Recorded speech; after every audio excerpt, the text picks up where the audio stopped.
How are we different. Different that means अलग। How कैसे, जैसा कि वी प्लूरल सब्जेक्ट है इसलिए प्लूरल वर्ब का इस्तेमाल किया गया है। इस तरह से सिंपल प्रेजेंट टेंस का इंट्रोगेटिव सेंटेंस है how are we different, that means हम लोग कैसे अलग हैं। ऐसा कहने का मतलब है if you cut my wrist. If यदि, यू आप, कट यानी कि काटते हैं या फिर काटोगे, my wrist, wrist that means कलाई। You know the part of body. If you cut my wrist, यदि आप मेरी कलाई को काटोगे, या कह सकते हैं कि यदि आप मेरी कलाई को काटते हो। You will find the same colour of blood. तो क्या होगा, यू विल फाइंड, आपको पता चलेगा, या फिर कह सकते हैं आप पाएंगे, द सेम डेट मीन्स वही, कलर ऑफ ब्लड मीन्स रक्त का रंग कह सकते हैं। यानी कि कह सकते हैं कि if you cut my wrist, यदि आप मेरी कलाई काटोगे, यू विल फाइंड, आपको पता चलेगा, या फिर आप पाएंगे, क्या पाएंगे, द सेम यानी कि वही खून का रंग, ब्लड का जो कलर है वही पाएंगे, जो आपका है वह मेरा होगा। ऐसा कहने का मतलब है I repeat, how are we different, हम लोग अलग कैसे हैं। If you cut my wrist, यदि मेरी कलाई को काटोगे, या फिर कह सकते हैं यदि आप मेरी कलाई को काटते हो, यू विल फाइंड, तो आपको पता चलेगा, या फिर आप पाएंगे, क्या पाएंगे, the same colour of blood यानी कि वही रक्त का रंग को पाएंगे, जैसा आपका वैसा मेरा। ऐसा कहने का मतलब है।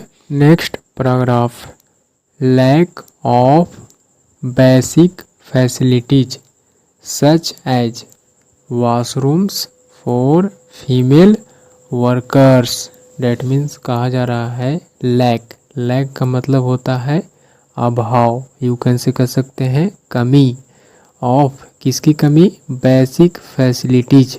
फैसिलिटीज डेट मीन्स सुविधाएं, बेसिक यानी कि मौलिक, जो आवश्यक होना चाहिए, यानी कि मूल्य सुविधाएं, मूल्य सुविधाएं की कमी, डेट मीन्स मौलिक सुविधाओं की कमी।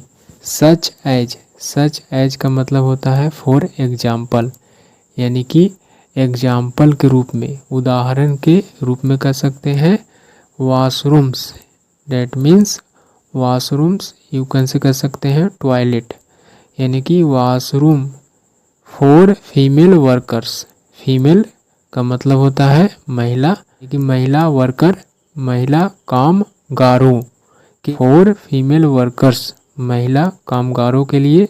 लैक ऑफ का मतलब हुआ कमी, किस चीज़ का कमी, बेसिक फैसिलिटीज यानी कि मौलिक सुविधाएं, सच एज एग्जाम्पल के तौर पर वाशरूम्स यानी कि महिला कामगारों के लिए washroom, on construction, construction sites, construction का मतलब होता है निर्माण, साइट्स यानी कि जगह, स्थल, निर्माण स्थल पर, जहाँ पर कार्य जो है से प्रगति पर हो, जहाँ के साथ फीमेल वर्कर्स भी शामिल हो, उस जगह पर वॉशरूम्स यानी कि टॉयलेट होनी चाहिए। ऐसा यहाँ पर कहने का मतलब है।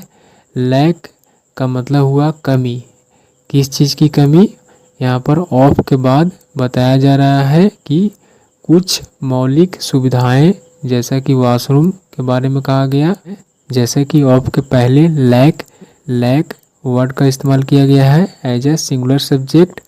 Among, among other issues, among का मतलब होता है के बीच, more than two things person कह सकते हैं, यानी कि at least 3 person things, among other issues, issue का मतलब होता है, जैसा कि इशू का मतलब संतान होता है लेकिन उसका प्लूरल फॉर्म नहीं होता है।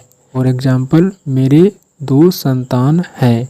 आई हैव 2 इशू, न कि 2 इशूज। लेकिन जब समस्या मुद्दा की बात आती है तो उसका प्लूरल होता है। अमोंग अदर इशूज, अमोंग के बीच, अदर अन्य, इशूज मुद्दों यानी कि समस्याओं, अन्य समस्याओं के बीच। वॉशरूम की इशू भी एक जो है से मुद्दा है। ऐसा यहाँ पर कहने का मतलब है कि जो कमी है बेसिक फैसिलिटीज़ की, फॉर एग्जांपल के रूप में वॉशरूम फीमेल वर्कर के लिए, कहाँ पर, कंस्ट्रक्शन साइट्स, निर्माण स्थल पर। अमोंग अदर इशूज यानी कि अन्य मुद्दों के बीच में यह भी एक जो है से मुद्दा है, वॉशरूम का ना होना। ऐसा कहने का मतलब है इस तरह से यह कमी यानी कि लैक, कमी जो है is a common problem across Delhi NCR, यानी कि यह कमी इज है, अ कॉमन यानी कि एक सामान्य, प्रॉब्लम समस्या, अक्रॉस यानी कि पूरे दिल्ली एनसीआर, पूरे दिल्ली एनसीआर की बात की जा रही है कि पूरे दिल्ली एनसीआर में यह जो है से सामान्य समस्या के रूप में, कमी के रूप में, यूं कह सकते हैं, एक समस्या के रूप में दिखा है।